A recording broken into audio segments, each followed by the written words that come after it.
sanad jadi qadhi itu ya semuanya seperti yang diceritakan Reza, hakimnya itu bingung. Karena memutuskan ini tanah milik siapa, harta karun.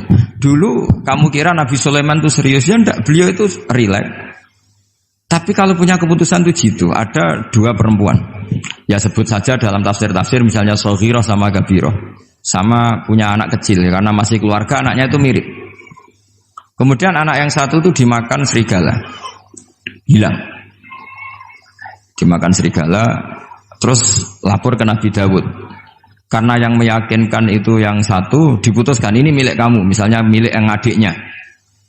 Ketika keluar dari situ ketemu Nabi Sulaiman. Kalau saya hakimnya maka keputusannya tidak seperti itu.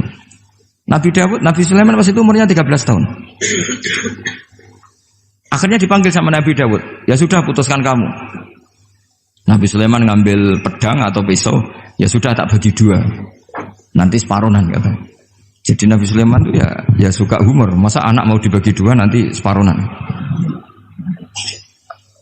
Terus yang histeris nangis itu yang besar, yang mbaknya. Yang kecil tenang-tenang saja. Akhirnya sama Nabi Sulaiman diputuskan dikasihkan yang nangis histeris. Ditanya sama yang kecil, kenapa kamu putuskan milik mbak saya? Ora ono wong anak apa dipotong kok tenang-tenang wae. Jadi kelihatannya rileks, tapi dari basis ilmu yang luar biasa. Kalau kamu betul merasa sebagai itu anak kamu, pasti kamu histeris. Akhirnya dikasihkan yang besar. Jadi tidak semua nabi itu kalau memutuskan serius. Nabi Sulaiman itu rileks. Ya tapi tentu tidak kayak Gus Rizal, lebih benar gitu. Karena nabi itu lebih benar. Suatu saat ada lagi perempuan cantik itu diperkosa 4 tokoh. Jangan teruskan tokoh agama, nanti sensitif. Tokoh gitu saja. Memang tokoh ini orang terpandang. Setelah hamil, si 4 orang tersangka ini bilang bahwa yang menghamili itu anjing. Karena zaman itu zaman yang mungkin diktatorial ya. Ya sudah diam gitu saja. Singkat cerita dilaporkan ke Nabi Dawud bahwa ada peristiwa gini-gini terduga adalah anjing. Nabi Dawud ya tenang saja, enggak ngerespon. Karena biasalah wali itu kan tukang husnudzon. Nabi Dawud itu gayanya Nabi, gaya ala wali, jadi gampang husnudzon. Kalau Nabi Sulaiman enggak. Jadi sistem reskrim itu harus matur nuwun sama Nabi Sulaiman. Orang 4 ini dipanggil. Manggilnya satu-satu. Kamu tahu kalau itu yang merkosa anjing? Ya, tahu saya. Anjingnya warnanya apa? Hitam. Sudah kamu keluar. Keluar tidak dipertemukan sama yang 3. Yang satu dipanggil lagi. Yang merkosa apa? Anjing. Warnanya apa? Merah. Dipisah lagi. Sampai akhirnya 4 orang itu jawabnya warnanya beda-beda. Mungkin ada kebiasaan, mungkin ada yang bilang pink, tapi nggak ada anjing pink. Akhirnya setelah semua dipertemukan bareng-bareng. Kamu tadi bilang apa? Hitam. Kamu tadi bilang apa? Merah. Kamu tadi bilang apa? Berarti padahal kamu semua bersaksi bersama bahwa orang itu Pratita tadi diperkosaan anjing. Tapi ternyata warnanya anjing beda. Akhirnya Nabi Sulaiman bilang, anjingnya ya kamu itu. Akhirnya mereka ngaku sebagai apa? Pemerkosa. Makanya dalam masalah Nabi Dawud dan Nabi Sulaiman itu Allah luar biasa mensifatinya.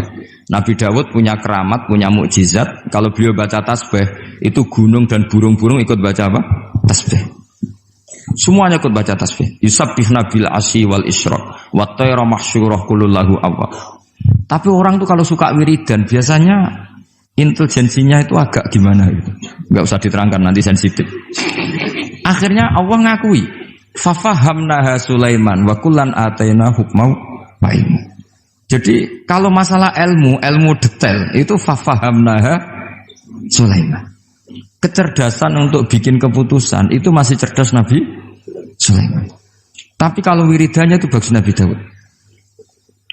Jadi makanya orang ini nggak sempurna ya. Ada yang suka wiridan, ada. Makanya saat tadi itu kaget Gus Im bilang ketua pondoknya di Istighori Gus Riza itu saya tenane gitu. Maksudnya itu saking adabnya muji masnya apa gimana saya itu sampai sekarang nggak paham itu. Tapi yang jelas yang diangkat tadi jangan GR kalau itu hasil istikharah. Karena saya tidak bisa yakin itu. Ya tidak bisa memaksa husnuzon. Nanti kalau di ruang dalam mau tanya istikharah betul apa enggak. Tapi yang jelas tadi Nah, kita ini alhamdulillah guru-guru kita itu wiridane yo jalan dan alhamdulillah santri-santri kalau kiainya wiridan ya bubar separuh itu bagus. Saya bukan mengajarkan tapi itu bagus. Kata di jagungan sama Gus Iim, pantangannya ahlul ilmi adalah tidak boleh melakukan ijabu malam yajib, mewajibkan sesuatu yang tidak wajib. Saya itu mondok sarang tuh lama sekali. Itu Mbah Mun yang imami, itu yang bubar ya separuh lebih. Mbah Mun ya senyum-senyum saja. Ketika ada kiai tanya, "Mbah, kok boten jenengan boten wajib no wiridan?" Ora oleh ijabu malam yajib, mewajibkan sesuatu yang tidak wajib. Nah, santri-santri tahu kalau itu tidak wajib. Wah, hilang. Oh iya, pimpinannya. Jadi konstitusinya ahlul ilm itu beda. Takhrimu malam yakhrum itu ya kriminal, ijabu malam yajib juga kriminal.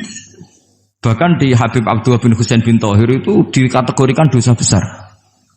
Makanya pondok-pondok ilm itu nggak berani wajibkan santrinya wiridan karena takut ijabu malam yajib. Akhirnya keterusan bersolat langsung ngopi, bualenin. Kadang rokok orang dipateni, bersolat salam langsung. Eling rokok ya. Jadi kita ini sengawur-ngawur kita karena sebagai ahlul ilm itu masih benar. Ngawur saja benar, apalagi pas benar. Karena memang sanad ya, saya ulang lagi. Sanad ahlul ilmi itu beda, khas. Sehingga kadang orang-orang yang di luaran sana, jangan bilang kubu sebelah, pokoknya di luaran sana nanti jadi sensitif. Saya itu pernah ditanya satu pertanyaan sangat ekstrim. Ini karena ada paman saya nanti tak mintakan jawab. Itu sangat sensitif.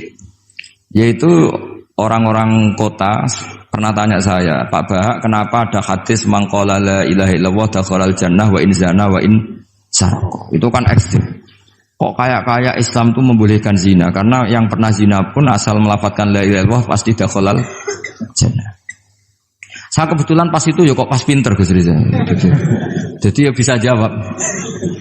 Terus saya bilang gini, justru saya bilang hadis itu menunjukkan satu kaidah ilmiah yang luar biasa, yaitu kebenaran yang absolut itu tidak boleh terganggu oleh perilaku sosial. Misalnya saya ditanya 1 tambah 1, pasti tak jawab 2. Lonte ya jawab 2, maling ya jawab 2, koruptor ya jawab 2. Karena kebenaran absolut itu tidak boleh diganggu oleh status sosial. Sehingga orang yang pernah zina pun melafatkan 1 tambah 1 2 ya sah. Yang ketua wali juga sah, wali biasa ya sah, setengah wali juga sah. Karena kebenaran absolut adalah kebenaran yang siapapun pasti mengatakan demikian. Yang ketangkap KPK ya bilang 1 tambah 1 2, KPK-nya bilang 1 tambah 1. Nah, eksistensi bahwa Allah sebagai Tuhan itu eksistensi yang absolut. Sehingga harus sah meskipun dikatakan orang yang pernah zina. Akhirnya saking keramatnya Gus, terus nganggep pulau guru nih, terus ngaji sama saya sampai sekarang. Nah, saya berharap produk-produk al-makhrusiyah itu sampai seperti itu. Jadi ada saat di mana kita maknani wa in zana ini bukan urusan melegalkan zina atau menganggap biasa zina, enggak. Tentu zina itu sangat buruk. Innahu kana fahisyah wa sa'a sabila, buruk sekali. Tapi ada konteks di mana absolutisme kebenaran itu tidak bersyarat apapun. Sehingga orang yang kafir puluhan tahun, mungkin ratusan tahun, ketika melafadzkan la ilaha illallah berarti sudah sah menjadi muslim. Karena kalimat ini adalah kalimat yang orang kafir dengan kalimat itu menjadi muslim. Sebab itu kita pasti menolak faham takfiri, faham yang mudah mengkafirkan orang lain. Karena logikanya gampang. Wong kalimat ini yang kafir saja menjadi muslim, lagi sing tukang wiridan la ilaha illallah malah dianggap kafir. Iku tahu mikir, tahu orang kan kira-kira seperti itu. Jadi ya sekali-kali saya serius, ben pamane bangga ponakane alim.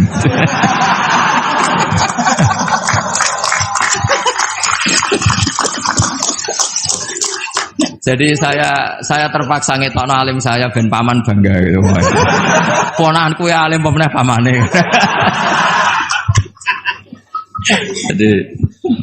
Jadi ini rileks ya. Jadi saya mohon sekali pemahaman hadis itu harus komprehensif, harus utuh. Sehingga zaman itu bukan sekedar kita. Abu Dzar itu sahabat yang khusyuk itu ya protes. Yang benar ya Rasulullah, masa wa in zana wa in saroko. Diulang lagi. Yang benar ya Rasulullah. Sampai Nabi mengatakan 3 kali. Lama-lama Nabi sampai agak keras nadanya. Ngendikan ala rohmi anfi Abi Dzarrin. Oh dasar wong grumbung kandhani ra ngandel gitu.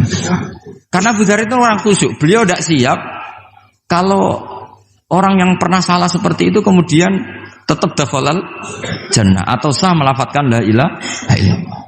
Tapi dengan penjelasan ilmiah yang saya utarakan tadi, itu memang ini bukan masalah pelegalan zina atau nganggap zina biasa enggak, tapi masalah absolutisme kebenaran itu akan diakui oleh siapapun dan pihak manapun dan akan sah dari siapapun.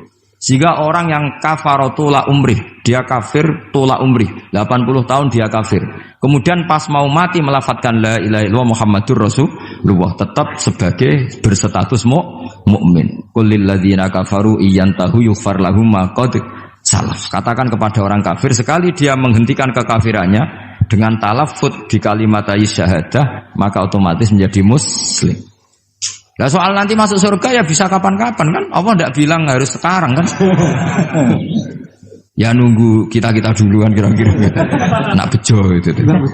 Tapi saya berkali-kali ngaji sudah orang Islam tuh yang senang. Kita ini sudah dikasih kunci surga, miftahul jannah la ilaha illallah. Kamu harusnya nggak bisa masuk neraka. Kamu nggak pegang kuncinya, kok kamu mau masuk itu gimana? Tapi ada teman saya bilang, neraka ora ono pintune Gus, langsung mah. Lah kalau kamu pikiran gitu semoga ke situ kayak bilang gitu. Jadi makanya kamu yang pede saja. Umumnya orang itu kunci itu rahasia ini sudah dikasih tahu sama Kanjeng Nabi, itu miftahul jannah la ilaha illallah, sudah punya kuncinya. Alamatnya juga sudah jelas. Alamatnya itu ya sakho. Karena kalau as-sakhiyu qaribun minallah qaribun minal jannah. Kalau sampean kepengin tahu alamat neraka ya bakhil tadi.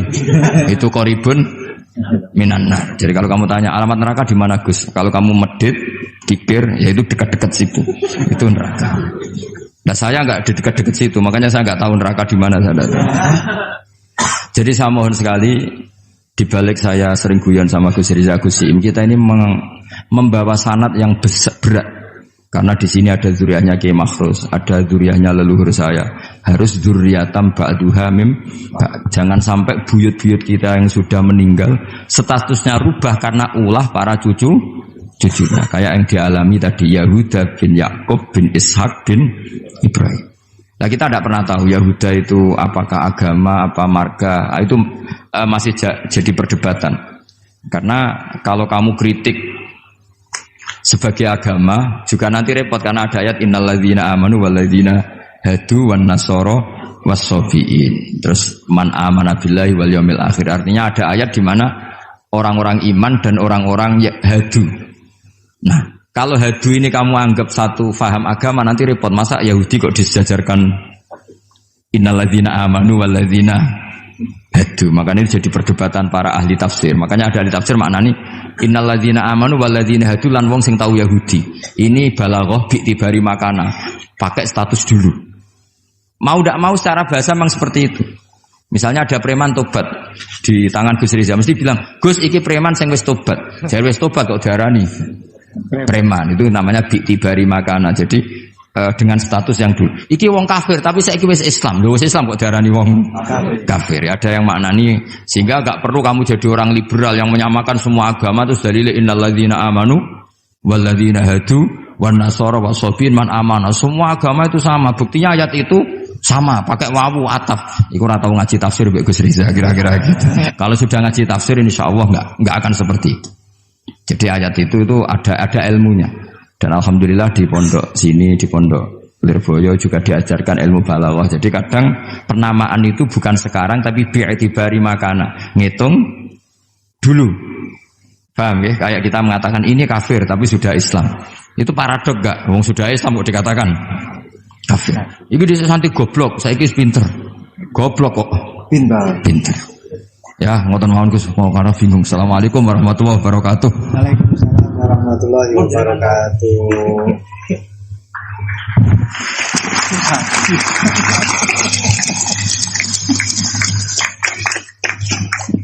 Matur suwun Datang ponakan kawula ingkang kawula mulyakaken. Saya disuruh meneruskan oleh beliau. Saya nanti kalau meneruskan apa yang didawuhkan oleh beliau, khawatir terbukti apa yang beliau dawuhkan. Ketok ponakane pinter apa meneh pamane itu. Dan saya ikut kaidah beliau harus tawadhu. Jadi saya sebaiknya ya seperti tadi yang saya sampaikan, aku mundur alon-alon. Ada yang menarik dari beliau itu tadi terusan daripada ayat yang beliau sampaikan, walakin kana hanifan muslimau wa ma kana minal musyrikin. Ini yang kemudian menjadi jalan tengah antara perdebatan di antara apakah Ibrahim itu Yahudi ataupun Nasrani. Jawabannya adalah hanifan muslimau wa ma kana minal musyrikin. Ikut pada jalan yang lurus. Maka dari itu tadi pun juga beliau sudah memberikan arahan kepada kita, ikut pada jalan yang lurus, jalan yang telah diarahkan, yang telah diberikan oleh para sesepuh kita. Jadi sebenarnya ayat-ayat yang telah beliau sampaikan dan juga penafsirannya itu tadi sudah cukup. Kalian kalau mau mencari sesuatu, jawabannya itu ada di dalam Al-Quran semuanya. Dulu itu ada satu kisah yang disampaikan oleh Dr. Ali Toharoyan di dalam satu kitab tafsir Ayatul Ahkam yang beliau karang. Dr. Ali Toharoyan ini adalah salah satu guru besar di Al-Azhar. Beliau mengisahkan ada seorang yang fanatik sekali dengan Al-Quran. Itu memang sudah menjadi keharusan kita, fanatik terhadap Al-Quran. Tapi ini fanatiknya luar biasa. Seorang pembuat roti, beliau fanatiknya kepada Al-Quran ini luar biasa. Setiap kali ditanya oleh orang, apakah Al-Quran ini menerangkan tentang bagaimana caranya kita memasak? Ada jawabannya di dalam Al-Quran. Apakah di dalam Al-Quran itu ada caranya kita main sepak bola? Ada jawabannya, semua di dalam Al-Quran. Ma faratna fil kitabi min syai'. Fassalnahu tafsila. Semuanya sudah dijelaskan oleh Allah. Allah di dalam Al-Quran menjelaskan semuanya secara rinci malahan. Suatu ketika orang ini ditanya oleh salah satu tamunya, Anda yang fanatik terhadap Al-Quran? Iya, saya fanatik dan kita wajib fanatik terhadap Al-Quran. Sekarang saya ingin tahu jawabannya. Dari satu pertanyaan, apakah Al-Quran itu menjelaskan bagaimana caranya membuat roti? Anda kan sebagai pembuat roti, Anda sebagai tukang roti. Saya ingin ayatnya apa di dalam Al-Quran, bagaimana caranya membuat roti. Si tukang roti ini secara refleks langsung menjawab, ada. Ayatnya apa? Fas'alu ahla dzikri in kuntum la ta'lamun. Kalau tidak tahu, tanyalah kepada yang tahu. Jadi kalian kalau tidak tahu, tanyalah kepada Gus Baha. Itu yang wajib menjawab pun juga sebenarnya Gus Baha. Wal afu minkum. Assalamualaikum warahmatullahi wabarakatuh.